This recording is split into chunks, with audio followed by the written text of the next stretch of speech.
other thing is, as you guys probably know, there have been new local laws passed, right, that affect the restaurant industry. Asked for a lot of local laws. You guys are familiar with it because you were sent out, do a lot of evaluating, a lot of fines, so that Bloomberg, he could generate revenue. So there's these new laws in place. It's true, right? That's part of what happened, right?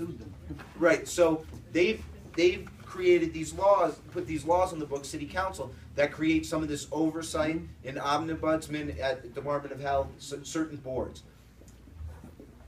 Michelle, Brother Fitz, we are going to speak to DOH and ask for a formal labor management meetings because the law is about to take effect, so that we have a seat at the table, at least to give our opinion, but also at least at a minimum we are aware of the steps they're taking in the process, so that we can give you guys the knowledge of what's happening.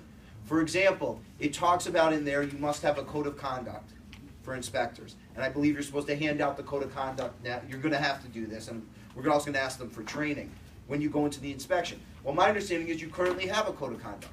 So if it's going to be the same code of conduct, fine. But if they're making changes to it, we want to know about those, and if there are mandatory subjects of bargaining, we're going to demand bargaining on them. We are optimistic that these new laws are actually going to be very helpful for you guys. Because I think part of the intent is, even though it's geared towards the restaurant industry and not getting fined, the intent is to create a fairer process for the restaurant. So there's some, we are determined to make sure the oversight works to your advantage and helps you in your terms and conditions of employment. There's also going to be appeals processes for violations and a standard whether the violation was wrong, and they use the word egregious. We are going to speak with DOH to make sure, and Brother Fitz told me a personal story of what he did when he was doing inspection. You can do something based on a language barrier or something happening where you are wrong on the inspection. And it could be an egregious mistake, so to speak, meaning like you find someone really bad for something, but it turns out it wasn't what you thought. He used an example of a soup pot that he thought was out too long, but it turned out it was actually the materials that were being discarded, you know, like the fat and everything else. So it wasn't for public consumption. So it could have been out for as long as he needed. He had written up the ticket already by the time he realized what happened.